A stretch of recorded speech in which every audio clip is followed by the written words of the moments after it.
औज़ुबिल्लाहिमिनश्शैतानिर्रजीम बिस्मिल्लाहिर्रहमानिर्रहीम। आज नाज़रीन जो आपको मैं ख़बर देने लगा हूँ, बेशक मेरी वीडियो को डिसलाइक कर दें, बेशक मेरे चैनल को सब्सक्राइब ना करें और कुछ भी ना करें, लेकिन इस वीडियो को पूरे का पूरा देख लीजिएगा। वीडियो थोड़ी तवील हो सकती है, लेकिन ये पाकिस्तान की बका का मसला है। बका का मसला किस तरह से है कि जी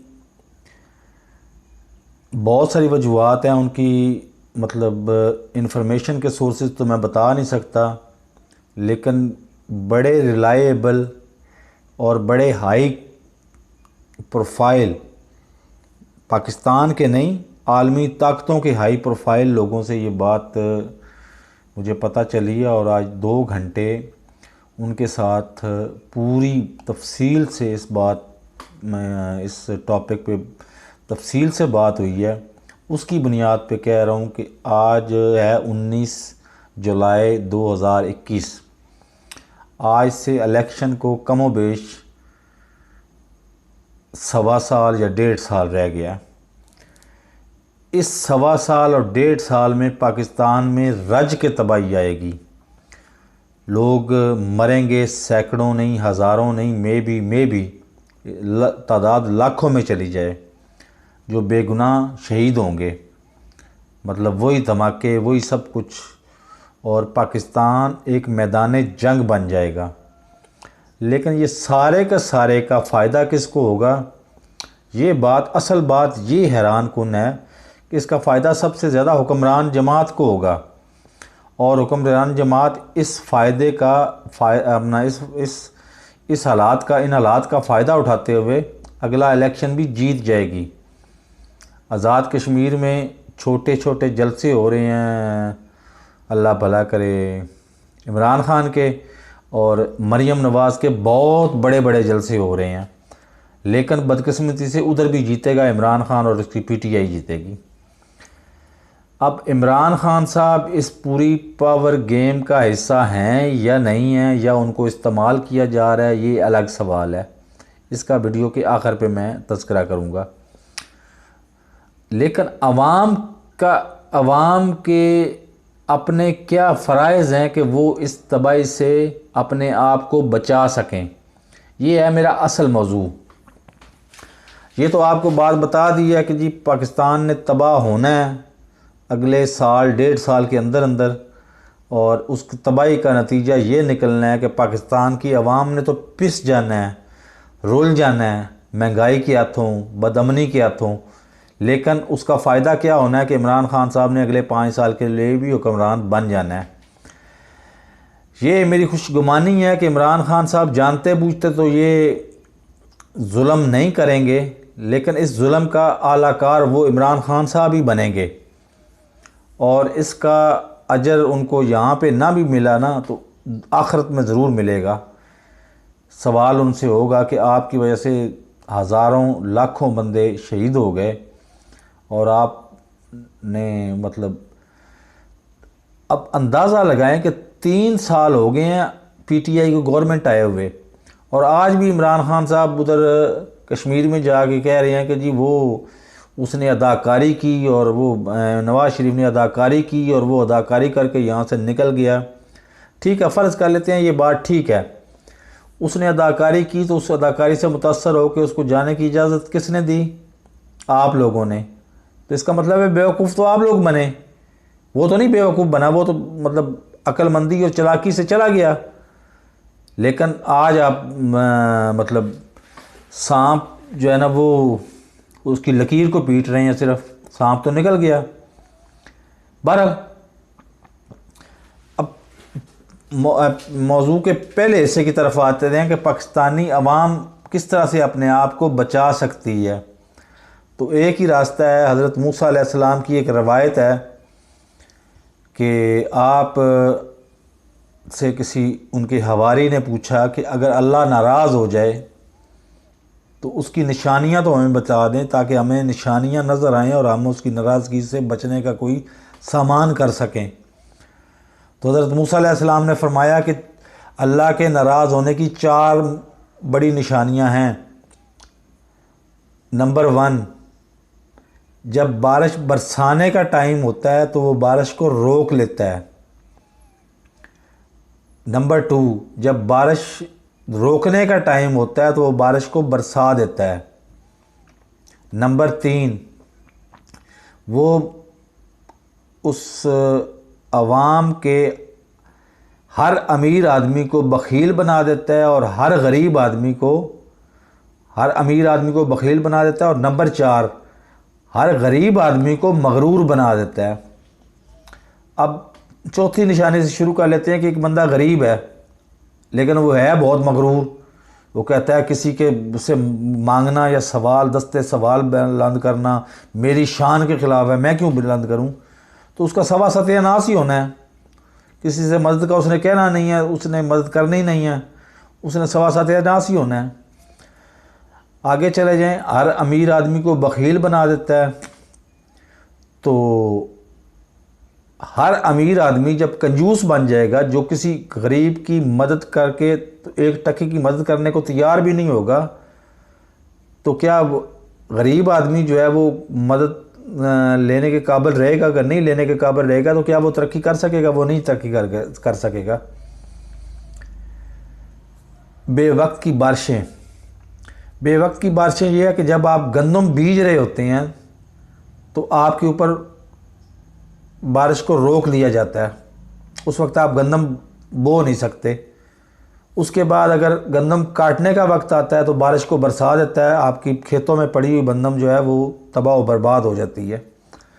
उसका असर किस पे होता है? किसानों पे तो होता ही होता है, लेकिन वो सबसे ज़्यादा असर होता है पाकिस्तान की आम आवाम पे, क्योंकि पाकिस्तान की आम आवाम ने ज़िंदा रहने के लिए रोटी खानी है और रोटी खाने के लिए आटा ख़रीदना है। जब आटा ही उनको महंगा मिलेगा और वो बहुत कम मिलेगा तो वो तो ज़ाहिर है उनको ज़िंदगी के लाले पड़ जाएंगे, वो तो जलील होंगे। आप अपने इर्द गिर्द झांक के देखें कि क्या ये निशानियां हमारे पाकिस्तान में मौजूद हैं या नहीं हैं। तो हमारा बेसिक टारगेट ये है, निशानियां बहुत ज़्यादा मौजूद हैं, बहुत नज़र आने वालों को सब कुछ नज़र आता है। आज क्या बेवक्त की बारिशें नहीं होती? जब बारिश बरसाने का टाइम होता है अल्लाह बारिश रोक को नहीं लेता। आज अल्लाह क्या जब बारिश रोकने का टाइम होता है अल्लाह बारिश बरसा नहीं देता? क्या हर अमीर आदमी बखील नहीं बन चुका और हर गरीब आदमी मगरूर नहीं बन चुका? ये सब कुछ आप देख सकते हैं, राइट लेफ़्ट पे देखें, सब कुछ आपको मिल जाएगा। तो इसकी वजह क्या है कि हम बदकिरदार हैं, अल्लाह हमसे नाराज़ है। बदकिरदारी में और भी बहुत सारे अमामल हैं, लेकिन एक बेसिक अमल आपको बताने लगा हूँ कि जी बिला जवाज़ और हद से बढ़ी हुई जिनसी जनूनियत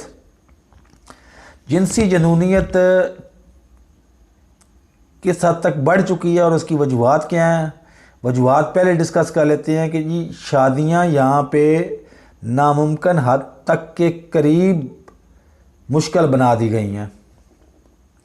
यानी जब आप रिश्ता देने किसी के घर पे जाते हैं तो वो सबसे पहला सवाल करता है कि आप करते क्या हो, आपकी इनकम क्या है, आपका मुस्तकबिल क्या है, आपका स्टेटस क्या है, आपकी तालीम कितनी है, आप कितने ओहदे ऊंचे ओहदे पे फायज़ हो, और जब बिज़नेस करते हो तो कितना कमा लेते हो।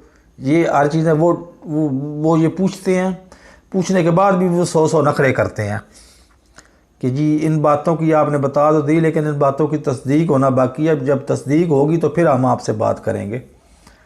अब मुझे ये बताएं कि फ़र्ज़ करो वो बंदा जब उस वक्त रिश्ता मांगने जाता है उस वक्त वो बहुत ज़्यादा अमीर होता है, तो क्या ये मुमकिन नहीं है कि एक दिन वो रिश्ता मांगने गया, रिश्ता उसको मिल गया क्योंकि वो बहुत ज़्यादा अमीर था, और दूसरे दिन एग्जैक्ट नेक्स्ट दिन वो बहुत ज़्यादा गरीब हो जाए? किस तरह से गरीब हो जाए, मैं मिसाल छोटी सी दे देता हूँ, आपकी समझ में आ जाएगी। उसके पास एक V8 गाड़ी भी है और उसने मकान भी अपना ज़ाती बनाया हुआ है और बहुत बड़ा मकान बनाया हुआ है और बिज़नेस भी बड़ा अच्छा करता है, लेकिन रोड पे जाते उसका एक्सीडेंट हो जाता है। एक्सीडेंट पे उठा के उसको लोग ले जाते हैं हॉस्पिटल में उसको मतलब सालों लग जाते हैं इलाज करवाने में। इलाज करवाने के दौरान उसका मकान भी बिक जाता है, उसका बिज़नेस भी ख़त्म हो जाता है और वो मकरूज़ भी हो जाता है। तो क्या वो गरीब ना हो गया? हो गया। अगर फ़र्ज़ करो एक बंदा बहुत गरीब आदमी है और वो ने पूरी ज़िंदगी जमा पूंजी करके ना उसने 41,000 का एक बॉन्ड लेके रखा हुआ है। अचानक वो देखता है कि कुरंदाजी में उसका बॉन्ड का नंबर पहला इनाम उसका निकल गया और 5 करोड़ रुपया उसको मिल गया। क्या दुनिया का जो बिज़नेस आप चाहें 5 करोड़ में आप कर सकते हैं। तो क्या एक बंदा एक दिन पहले जो गरीब था, एक दिन, सिर्फ एक दिन में क्या अमीर नहीं बन गया। इसकी सबसे बड़ी मिसाल आपको देता हूँ, अमली मिसाल, कि आप लाहौर में अल्लामा इकबाल टाउन में चले जाएं, वहाँ पे अकबरी सुपर स्टोर है, उसको जाके पढ़ें, उसको उससे उससे उससे बात करें, उससे डायरेक्ट उससे बात करें। उसके वालिदैन बहुत गरीब आदमी थे, छोटा सा मकान, टूटा फूटा मकान था उनके पास। अचानक उनका एक बॉन्ड निकल आया, बॉन्ड से उन्होंने एक स्टोर बनाया, एक स्टोर से दूसरा स्टोर बनाया। अब मेरे ज़ाती इल्म के मुताबिक उनके 4-5 स्टोर हैं और वो दिन में करोड़ों रुपया कमाते हैं, दिन में करोड़ों रुपया। तो निकला तो उनका भी इनाम ही था प्राइस बॉन्ड से। तो ये इस मुमकिनात की दुनिया में सब कुछ मुमकिन है, सब कुछ मुमकिन है। तो जिनसी जनूनियत जो है वो हमें ले डूबेगी। जिनसी जनूनियत किस तरह से ले डूबेगी कि जब आपकी शादी जो है वो मुश्किल तरीन बना दी जाएगी तो आप लामाला आप जना की तरफ आएंगे, क्योंकि आपकी जिबिल्लत में शामिल है, जिनसी सलाहियत आपकी जिबिल्लत में शामिल है। जना की तरफ जब आएंगे तो उधर पैसा चाहिए होगा, पैसा आपके पास होगा नहीं या कम होगा, तो आप लामाला लवातत जनी की तरफ आएंगे। लवातत जनी निस्बतन आसान भी है और सस्ती भी है।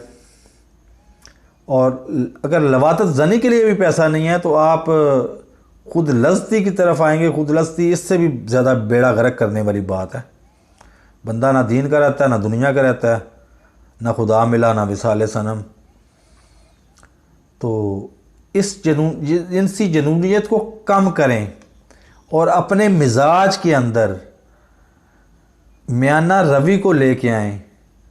इस तरह से नहीं कि जिस तरह से आज एक साहब जो है ना वो लाहौर से वो मुझसे नाजायज़ वीडियोस मांग रहे थे, 2-3 उसको दी मैंने। उसके बाद मैंने उसे कहा कि जी वीडियो अब नहीं मिलनी, पैसे दोगे तो वीडियो मिलनी है। उसने जनाब बैठे बैठे उसने मुझे कहा कि तुम जहन्नमी हो, तुम इस तरह की वीडियोस का कारोबार करते हो, तुम जहन्नमी हो।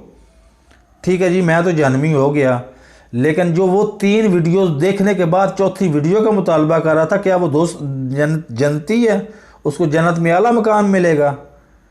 ये मेरा एक सवाल है। सवाल को ख़ुद भी अपने आप जवाब अपने आप से तलाश करें और उस बंदे को भी चाहिए, अगर वो मेरी वीडियो देख रहा है तो उसको भी चाहिए कि वो जवाब अपने आप से तलाश करे।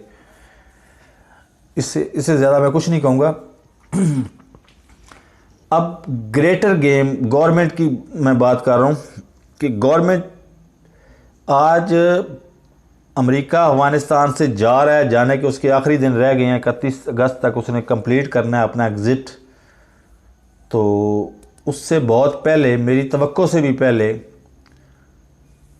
पाकिस्तान, इंडिया, चाइना, हत्ता कि उज़्बेकिस्तान का बेचारे का के साथ ताल्लुक़ ही कोई नहीं। वो तो जुमा 8 दिन हुए हैं, मतलब आज़ाद हुआ है।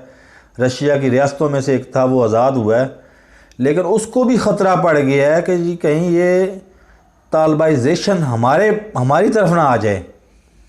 अगर हमारी तरफ आ गई तो हमारे तो मतलब हुक्मरानों का तो मतलब बेड़ा गर्क होगा ही होगा, आवाम का भी बेड़ा गर्क हो जाएगा। इधर लामाला वो मतलब काबिल एतराज़ हरकतें लेके आएंगे। मैं आपसे ज़्यादा बात नहीं करता कि काबिल एतराज़ हरकतें क्या हैं उनकी, मैं पिछली वीडियोज़ में बात कर चुका हूँ बड़ी तफसील से। और मजहबी जनूनियत लेके आएंगे जिससे कत्लो गारत होगी। तो वो चाइना जो है, चाइना खुश तो है कि जी अमेरिका एग्ज़िट कर गया, अमेरिका चला गया, लेकिन वो परेशान भी है कि ये मजहबी जनूनियत हमारी तरफ आ गई तो हमारे मतलब मुल्क में भी कत्लो गारत होगी। हम किस तरह से इसको संभालेंगे? तो इंडिया इल्ज़ाम ये लगा रहा है कि हम तालिबान को तबाह कर रहे हैं। जो तालिबान हकीकी तौर पे तालिबान है ही नहीं, वो पाकिस्तान की ISI वो जाके वहाँ पे वो लड़ रही है, तो उनको हम तबाह कर रहे हैं। जहाँ पे मतलब अफ़गान फोर्सेस देखती हैं उनको मिज़ाइलों से और उनको गनों से शूट कर देती है और सारे के सारे मर रहे हैं। जबकि पाकिस्तान कहता है कि जी इंडिया को शिकस्त, सॉरी अमेरिका को शिकस्त हो गई, अमेरिका के साथ इंडिया को भी शिकस्त हो गई और इसराइल को भी शिकस्त हो गई, इसराइल को हमने सबक सिखा दिया और फ़लाँ को सबक सिखा दिया। तो ये पहले भी अर्ज़ कर चुका हूँ, मेरी उस वीडियो को देख लें अगर नहीं देखना, नहीं समझ आई आपको कि तालिबान जो है वो अमेरिका के दोस्त हैं या दुश्मन है। वो दरअसल दोस्त हैं, अमेरिका के एजेंडे पे वो काम कर रहे हैं। पाकिस्तानियों को वो मारेंगे और मारेंगे वज़ीर-ए-आज़म हाउस को, वज़ीर-ए-आज़म हाउस में जाके वज़ीर-ए-आज़म को नहीं मारेंगे क्योंकि उधर तो सिक्योरिटी बहुत ज़्यादा है। वो मारेंगे आम पाकिस्तानियों को। जिस तरह वाह फैक्ट्री में गेट नंबर 2 पे, मेन जीटी रोड पे गेट नंबर 2 पे, वाह फैक्ट्री के गेट नंबर 2 पे उन्होंने एक बंदे उधर खुद कुछ धमाका किया और 250 बंदे मर गए। 250 बंदे भी मेरे जैसे ही थे। मतलब वो बहुत मुश्किलों से, बहुत मतलब मेहनत कर कर कर के तो उन्होंने मैट्रिक करवाया और मैट्रिक करवाने के बाद उस इदारे में दाखिल करवा दिया कि जहाँ से तालीम के साथ साथ कुछ वजीफ़ा भी मिलना था। और 2 साल के बाद उन्होंने नौकरी पे लग जाना था, कुछ 4 पैसे कमाने थे, 4 पैसों में से हमें भी देने की उनकी उम्मीद थी, वालिदैन की ये उम्मीद थी। उस क्लास के लोगों को उन्होंने शहीद कर दिया और ख़ुद क्या कहलाए, शहीद। उसके बाद धमाके होंगे रावलपिंडी में, उसके बाद धमाके होंगे इस्लामाबाद में, उसके बाद धमाके होंगे लाहौर में, मुल्तान में, मुल्तान से आगे चले जाएं तो सक्खर में, क्वेटा में, चमन में, कराची में, हर जगह पे धमाके होंगे। और मरेंगे कौन? आम, शरीफ और गरीब पाकिस्तानी। तो ये पूरी ग्रेटर गेम है जिसमें पाकिस्तान की एक ना इख्तियारात के हवाले से राय बराबर अहमियत है। राय बराबर अहमियत में पाकिस्तान की है बड़ी बड़ी इम्पोर्टेंट पोजीशन कि पाकिस्तान चाहे ना अक्लमंदी का मुजाहरा करे तो इस खून रेजी को रोक सकता है, लेकिन वो रोकने पे तैयार ही नहीं है। अब मैं क्या बात करूं कि मेरे वो गुमनाम हीरोज़ जिनके ऊपर मुझे सारी ज़िंदगी से फ़ख्र है और रहती ज़िंदगी तक फ़ख्र रहेगा, वो गुमनाम हीरोज़ ही अगर फ़र्ज़ करो अगर जाके तो तालिबान के तौर पे लड़ रहे हैं तो ये ठीक बात तो नहीं है ना। आप अपने मुल्क को तो संभाल नहीं पा रहे, दूसरे मुल्कों में जाके पंगे ले रहे हो, तो फिर जवाब में जो हो आपको मिलेगा वो आपको अच्छी तरह से अंदाज़ा होना चाहिए। तो खुदारा इस बात से टल जाएं, आप अपने सर्वाइवल को देखें, अपने अमन को देखें। अमन आएगा तो पाकिस्तान में खुशहाली आएगी और खुशहाली आएगी तो इस खुशहाली की बुनियाद पे आप अगले इलेक्शन के लिए वोट लेने की कोशिश करें। इस तरह से फसाद फैला के अगर अगले इलेक्शन में कोशिश करेंगे तो हो सकता है कि आप कामयाब हो जाएं, लेकिन आखिरत में जब अल्लाह के सामने खड़े होंगे आप और आपके हाथ गवाही दे रहे होंगे, आपकी ज़बान गवाही दे रही होगी, आपकी आंखें गवाही दे रही होंगी, आपके हाथ पांव सब कुछ गवाही दे रहा होगा, वहाँ पे किस तरह से बचेंगे? वहाँ पे नहीं बच सकेंगे, क्योंकि आप हज़ारों मासूम पाकिस्तानियों के कातिल कहलाओगे।